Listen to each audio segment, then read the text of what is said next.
Hello दोस्तों, मैं हूं संगरत्न और आज मैं आपको इंडियन रेलवे के बारे में थोड़ी सी जानकारी बताऊंगा जो आपका थोड़ा सा नॉलेज बढ़ जाएगा। जब मैं ट्रेन से सफ़र करता था तो मुझे ये लगता था कि ये रेलवे डीजल इंजन जो है ये कितने रुपए का आता होगा, इसे कितने रुपए लगते होंगे। आपकी माहिती के लिए बता दें, एक रेलवे डीजल इंजन बनने के लिए 18 से 20 करोड़ रुपए का खर्चा लगता है। और इसे बनाता कौन है, कहाँ पे बनती है? भारत पर जब अंग्रेजों का राज्य था तब भारत में अंग्रेजों ने उनके व्यापार के लिए अपने भारत में रेलवे लाई। तो उनका तो काम हो गया। जब अंग्रेज भारत को छोड़कर चले गए तो भारत तो पूरा अकेला पड़ा था, न भारत में न कोई टेक्नोलॉजी थी। जब अंग्रेज उनके व्यापार के लिए रेलवे अपने भारत में लेके आए थे तब तो जो रेलवे चलती थी वो कोयले पर चलती थी। भारतीय रेल को जब लगा कि वो भी डीजल इंजन को भी भारत में न क्यों लाया जाए, उससे डीजल इंजन से बहुत सारे फायदे थे। उसमें कम बल लगता था। जब एक कोयले का इंजन चलाने के लिए कम से कम 10 से 12 पायलट लगते थे, यानी डीजल इंजन को उतना बल लगाने की जरूरत नहीं थी। तो भारतीय रेल ने सोचा कि उन्हें डीजल इंजन को भारत में लाया जाए। फिर उन्होंने यूएसए में जो रेलवे जिनका निर्माण करती है ऐसी 2 कंपनियां थी, एक तो एल्को और दूसरी ईएमडी। एल्को और ईएमडी ये दोनों भी कंपनियां डीजल इंजन का निर्माण कर रही थी उस टाइम पर। फिर बाद में भारतीय रेल ने दोनों ही कंपनियों से उनकी टेक्नोलॉजी भारत में शेयर करने के लिए कहा। ईएमडी ने तो उस टाइम पर मना कर दिया।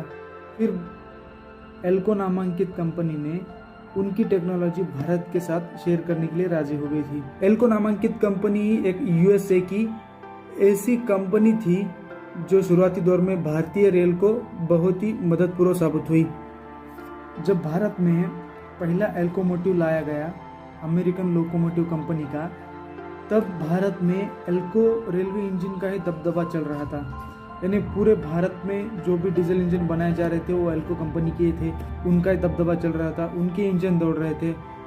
तो बाद में फिर ईएमडी भी अपनी टेक्नोलॉजी भारत के साथ शेयर करने के लिए राजी हो गए। अब भारतीय रेल को भी जो अच्छा माल बिकेगा, जो अच्छी टेक्नोलॉजी देगा, उससे ही माल खरीदना था, यानी उससे ही टेक्नोलॉजी लेनी थी। तो एल्को कंपनी से बेहतर ईएमडी कंपनी थी। उनका माइलेज ज़्यादा था, उनका जो लोकोमोटिव था धुआं कम देता था।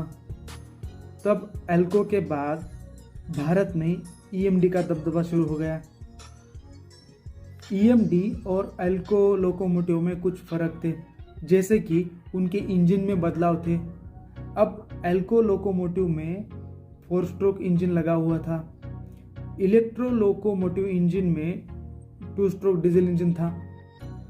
तो दोनों इंजन में ये फर्क था कि को लोकोमोटिव का इंजन है वो 4 स्ट्रोक में एक पावर जनरेट करता था, यानी 4 स्ट्रोक में एक पावर मिलती थी।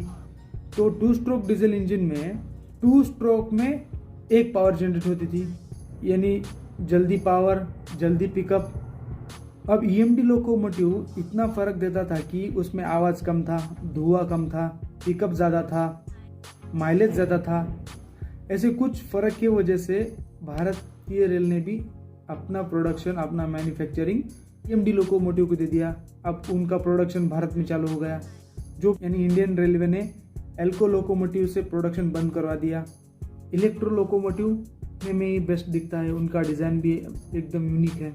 आपको एक काम की चीज़ बताता हूँ, जो ईएमडी लोकोमोटिव होता है ये बिजली से चलता है, यानी करंट से। अच्छा, हमको सिखा रिया है। सच में ये करंट से ही चलता है। जैसे कि आपने देखे होंगे शादियों में, प्रोग्राम में, या कहीं डीजे बारात वगैरह निकलती है तो वहाँ पे देखे होंगे कि आपने एक जनरेटर इस तरह डब्बा लगा रहता है। तो उस डब्बे में क्या होता है, इंजन रहता है, उस इंजन से करंट पैदा होता है। उसी तरह ये जो ईएमडी का लोकोमोटिव है, इसके अंदर का डीजल इंजन ये सिर्फ करंट पैदा करता है। ईएमडी लोकोमोटिव के अंदर ये जो इंजन रहता है ये बिजली तैयार करता है। बिजली तैयार करके यानी करंट पैदा करने के बाद ये चक्कों के पास लगे हुए मोटर को देता है। फिर ये मोटर चलना शुरू हो जाती है, फिर अपना इंजन चलता है। ये इंजन चलता तो डीजल से है, ये डीजल से करंट पैदा करता है, करंट पैदा करके ये चक्कों को घुमाता है, जैसे कि अपना फैन। उसी तरह से ये ही काम करता है। साधारणतः एक सर्वे के मुताबिक 4 से 6 लीटर डीजल में 1 किलोमीटर की गति तय करता है। तो एल्को लोकोमोटिव 1 लीटर डीजल में 300 मीटर की दूरी तय करता है। तो ईएमडी लोकोमोटिव 1 लीटर में 400 मीटर की दूरी तय करता है। आपको दो फैक्ट बताता हूँ। इंडिया में 2 करोड़ 30 लाख लोग डेली सफ़र करते हैं। और दूसरा फैक्ट ये है कि इंडिया के रेलवे डिपार्टमेंट में 1 करोड़ 54 लाख लोग काम करते हैं। और एक तीसरा फैक्ट, पूरे भारत में 7083 रेलवे स्टेशन है हमारे पूरे भारत में। इंडिया में सबसे लंबा रेलवे स्टेशन लखनऊ में गोरखपुर नाम का है। उसकी लंबाई 1366 मीटर है।